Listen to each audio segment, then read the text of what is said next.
Nag-reset na yung utak ko. Gusto ko lang sabihin guys, To be fair, one game lang. Best of one oh, ulit eh. masakit na to sa ulo guys kasi yung mga drafter, yung mga coaches natin, kailangan nilang i-consider.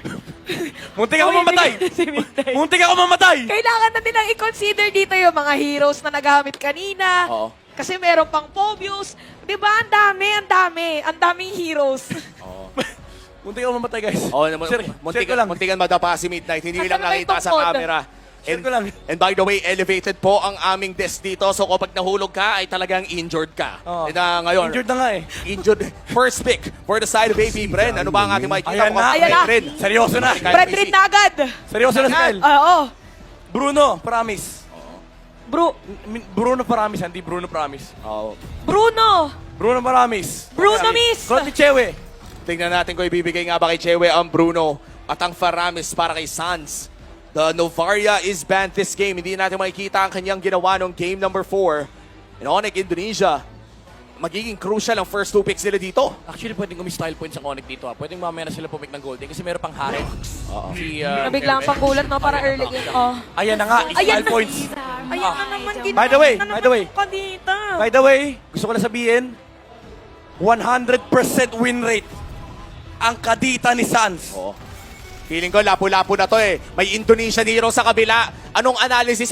Si Indonesian si Kadita, Pilipino si Lapu. Oh, sino ba Filipino support? Pakito! Hindi naman support yun. Ay, hindi ba? Pero sige, Ano? Pero sige. Fighter. Ayun na, Parabis. Paramis ang ating kukunin. Nakakatakot. Teka lang, makakapagkadya si Kiboy! Wait lang. Pwede bang i-pause muna yung draft? Pwede bang huminga muna tayo dito, Idol? Anong marksman mo rito kay Marco? Claude? Brody? And there are honestly options. Di ba mahirap magkulot sa Kadita? Actually, mahirap mag-marksman sa Kadita. Mahirap Oh, mag-marksman kahit talaga ano kay pala. Kadita. To be fair, yung Brody does give them damage output. Pero ang worry mo dito is target siya ni Kadita kasi hindi naman natin madalas nakikita yung mga Brody na nagpo-purify. Pero si Super Marco ginagawa niyan. Ang worry ko dito is baka makuha yung Kaja sa second phase. Nagulat nga ako na hindi kinuha yung Kaja dito sa third pick ng Onyx. They just prioritized an explainer that can actually deal with the NetherRealm. Grabe si Kaboy, yung happy-happy. Masaya siya. Ilang beses na rin kasi nanalo. Pero ito na ata ang sagot sa tanong. Tinanggal ang Thamos sa kamay ni Flap TZ. Kailangan na natanggalin yung Kaja at Mino from the side of AB Bren. Sobrang laki ng impact if ever palulusitin yung Kaja. Minotaur, it'll also help Onyx to deal with the NetherRealm kasi ang dami nilang AoE ult state o yung penalty zone. Pati na rin yung Minoan's Fury. So, these are the two options na pwedeng tanggalin ng AB Bren unless talagang gusto mo mag-cover ng bases at tanggalin mo yung mga Cho, yung mga superstar hero dito ng Onyx. And those are things that might come big or go big dito sa ating last game. Ito na yung lasunan eh. Labasan na ng mga no regrets na hero. Tsaka ito yung mga klase ng games na it's either super tapang mo, tapos magkakamali ka, matatalo kayo, or super tapang mo, maganda yung magiging outcome, mananalo kayo. Parang ganun na yan eh. Kailangan dito, as much as possible, very calculated pa rin yung mga pwedeng gawin. Kaya din siguro binan nga ng Onyx yung... No. Gord ba? Na-assume nila si Kiboy yung Kadita. Well, okay lang din naman. Much respect to the tactical brains of AB Bren. Siyempre, hindi ka pwede magpa-kondisyon. So, nandun pa rin yung respeto ng AB Bren. But honestly, they could have handled Gord. Siguro ayaw lang ni Super Marco kalaban yung Gord. Oo, medyo nakakailang din kasi even with a Fred rin, ito yung mga tinutunaw ka from afar in last 2 bands of this game. Sobrang importante, no? Ang tapatan natin sa mid lane dito would be Sans versus Few. Parehas top in their class. Yeah, imagine, from original core players, now, core members na support sila parehas. And ito yung experience na dinadala nila dito. Parehas na sila nagkaroon ng moments dito sa game, dito sa serye natin. But I feel like, again, Sans has a much better comfort hero with the Kadita on the side of Onyx. May Let's iba see. mga Lilia... Nakaparami sa sila eh. Oo nga, pero... This could still be iba ba flex. nila Lilia? If ever. Kasi parang Delix yung Lilia, Terizla. Tapos meron ka pang Baksha. Honestly, baka palaro nila yung Lilia. Kasi ang Ibigay na lang nila, kailangan mo no? nalang intindihin dito, Lockdown versus Teresa in the back shot. Basta mapatay mo yung dalawang hero. Kaja! It does not matter na. So Kaja talaga yung magandang tanggalin dito. Grabe naman, boss. Oo, bossing. Boss. Sana manalo ang Bren. Tinanggal niya yung Lilia. Pero yun na nga, tinanggal na ang Lilia. Kaso, Ano? Kaja Kadita ang Onyx. Yung typical nilang play na ginagawa. And this is a very potent combo. Kung Filipino teams ang pinapanood mo, Echo ay ginagawa din ito. Unless talagang binibait yung Kaja at makuha nila yung Minotaur ni Ogwin. That could be a Ah. possibility. Parang ano dito, parang pero kung sana makalimutan nila Coach Yeba yung ano, Kada. nangyari kanina na nagkadya si ano, Si Yeb yan eh. si Kiboy. Si Yeb yan eh. Kasi December 18 na, 19th anniversary Ayan! na namin. Ayan, kaya na bago na. Wow! Bago na. Bago naman ang ating anniversary Earth. Anniversary Earth. Anniversary Earth. Nandiyan na, boss. Huwag ka na maya. Ay, wow. Wow! Wow! Wow! Okay, seryoso ba yan? Boss, Esmeralda. De, joke lang. Dirot. And, Dirot ni Flap. An Dirot ni Eve Flap. pick. I believe this is the first Eve na Dirot, mapapanood Benedetta, natin. Pakito. Ang daming option ni Flap. May Yuzong. And Rome. Most likely Minotaur. Baka lumabas dito yung Minotaur. Let's see if the Minotaur comes out. Naghahanap pa rin naman sila ng potential XP laner. May gold laner na sila. O, Digi kaya, boss? Digi kaya? Digi kaya? Digi Benedetta, Digi Yuzong, Digi Pakito. Ay, Khalid! May Khalid, guys! Yeah. And Flap TZ loves playing that Khalid. Isa sa kanyang mga comfort pick na madalas na nating nakikita mula kay Flap TZ. Kailangan lang maging maingat siya kasi yung ano, yung skill nung Kadita. Pag maangat siya, kailangan lang talaga niya maging maingat at saka gulatin niya lahat Galit, to. there you go. Galit niya. Kailangan lang Okay, talaga pero maging ako. maingat to. Hindi ka pwede mag-carry, hindi ka pwede mag-Claude. Harith? Let's see. Right now, we're just waiting na lumabas ang pick dito for the side of Onyx. This is historic. The last pick for the last game of M5. Dito natin makikita kung sino nga ba ang makakalamang ng drafting phase pa lang. Ang pinaka-super pick dito, ang pinaka-super risky pick dito is yung Claude. Pero maganda yung idea ng Harith or Beatrix. Or Carry, actually. Kulot pa rin. Although, sa lineup na to ng dalawang teams natin, we could say that this is a type of team composition wherein expected na talagang team fight-centric na may halong magsi-split push. Pero matindi ang early game presence Oo. ng AP Bren. And yung late game, hindi rin hindi rin tulad nung game number 6 na kung saan talagang kaya mag-overtake ng Claude. Dito sa game na to, hindi ganun kaganda yung buhay ni CW. Although yung split, yes, wala masyadong pansagot ng AP Bren. Pero when it comes to team fight, super overwhelming ng team fight presence din ng AP Bren. AP Bren, after a grueling last 2 games, kanina pang isang 1 win na lang ang kailangan nila para ma-secure ang kampyonato. At yung Onyx, biruin mo, ginapang nila papunta dito sa Game 7. Kung sino mang manalo dito ay deserving maging mga hari ng MLBB for M5. This is it. Again, bawal na magkamali para dito sa laban na to dahil very crucial. Every step, every move, yan ang magiging susi para sa magiging resulta sa laban na to.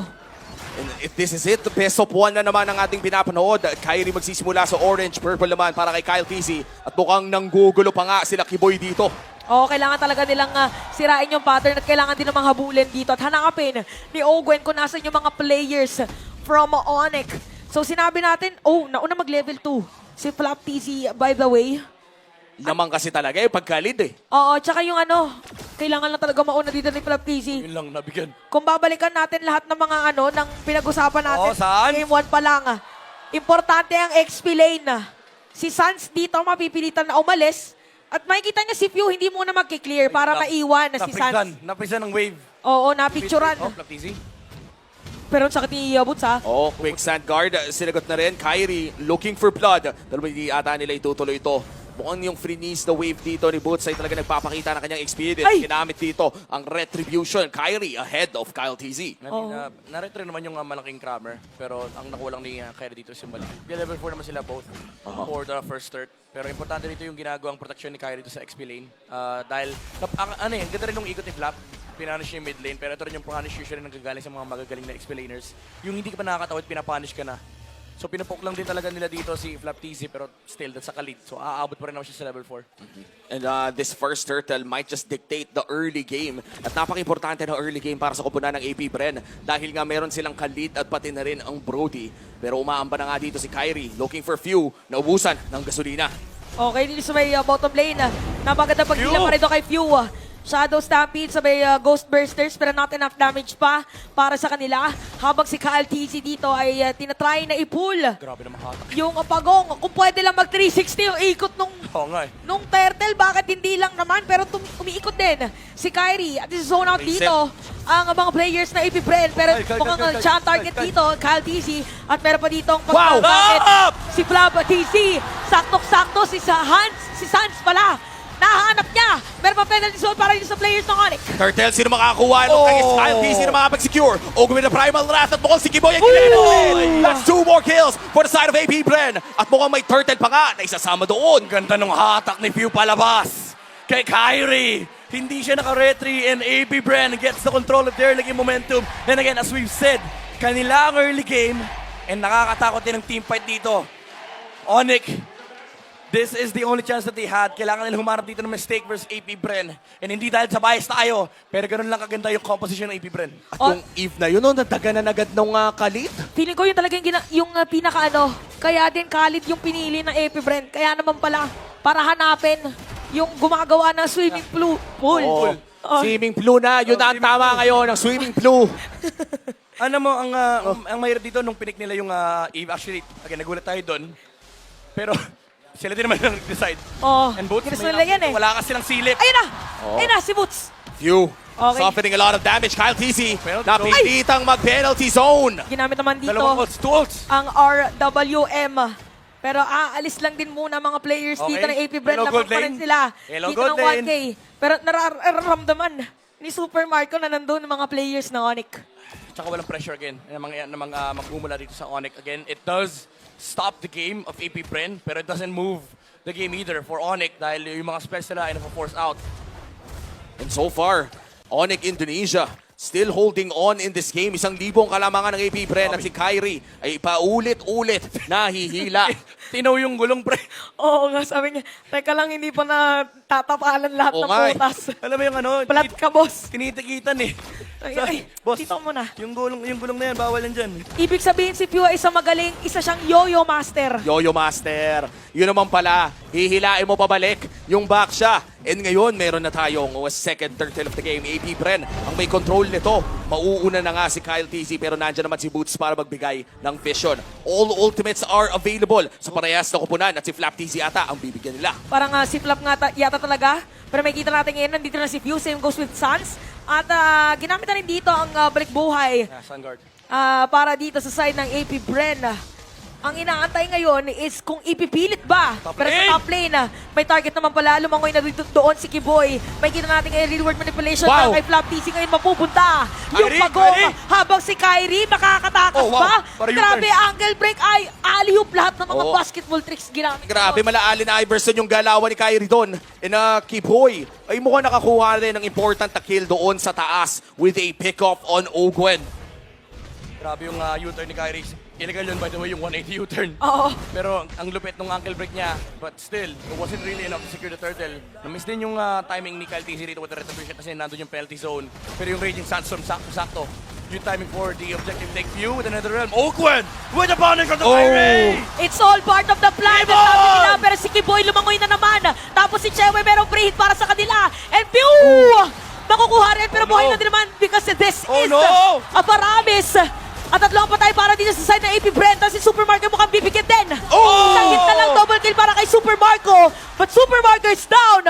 At parang ganun lang, nabaliktad ng Onyx ang laro with a massive play from Kiboy. Pinakita ang kanyang swimming blue.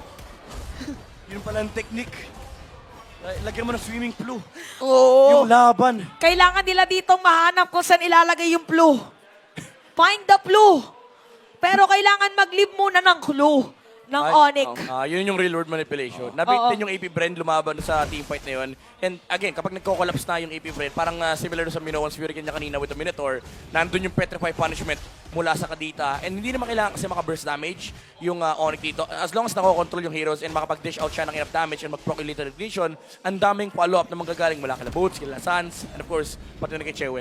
And Keyboy in this game, bukod doon sa pagpitas na pinakita niya doon kay Ogwen in the gold lane, naging maganda din ang kanyang responses in the mid lane. Kaya naman 4-1 and 2 ang kanyang score. Napakaganda ng play na pinapakita dito ng second pick katita ng Onyx Indonesia. Oo nga, meron pang petrify. So parang pag ikaw dito si Pew, parang may, naka-purify. So again, this is the third turtle of the game. Nandito ngayon si Kyrie para magbigay ng vision para sa mga players ng Onyx sa kanyang mga kakampi. Kyrie. Same goes with Kyle TZ at mare-reset muna. Blap, blap, blap, blap, blap, blap, blap! Pero si Flap TZ sa may top lane. Ginamit na rin dito ang kanyang second skill para mag-back away. Raging Sandstorm ginamit din para Walang makatakas Blazing Do It. doon. Walang Blazing Do It, yes, si Chewe. 7 minutes pa lang at turtle pa lang objective natin. Pero Sinasayaw na napaka-higpit eh. na mangyayari. Sinasayaw na agad ng AP Bren, pero half HP na. Flap TC going in towards Sands. Wala pang available ng quick sand guard muli, pero mukhang turn kay Ogwen ang kanilang call. Balik tayo sa Turtle, and that's going to be secured by Kyle TC. All three Turtles ay magpupunta sa kamay ng AP Bren. Pero grabe yung presence of point ni Kyrie. Bumalik siya. He was actually in time to put the retribution in. Unfortunately, mas malaki na lang din talaga yung appraisal strat retry damage. And Onyx, although I would say nalulukis sila pagdating sa mga positioning, but still AP Bren, hindi rin naman ganun kadali i-punish itong lineup ng Onyx considering na sobrang patient din ni Keyboy. Even though na-force out yung Petrify kanina, but that's still resources being burned on the side of Onyx. Tumatalon-talon lang ang ating gold lead. Ngayon nasa kamay ng AP Bren, kanina nasa kamay ng Onyx. Ito na ata ang pinakamalapit na serye na napanood ko Oo. sa M-Series. Ito na rin yata yung pinaka-intense kasi alam mong pwede magbigayin yung dalawa. Ito yung totoong parehas lamang. Oo, parehas silang lamang dito. Parehas din lugi. Oo. Lahat na. Parehas na kayo magaling. Sige na. Oo. Best of the best. Oy! Best of the best talaga. Pero may kita natin, Super Marco, makakasira ng Tore. So yun pala ang ginagawa na AP Bren. Sumasalisi. Oo, Tore lang pala muna. Pero- Never mind the team fight. Tore lang talaga. The turret. Pero kailangan na nila magsimula. Kailangan nila magsimula ng macro objectives dito, especially the tower objectives. Kasi humahap din na rin yung Eve tsaka Kadita.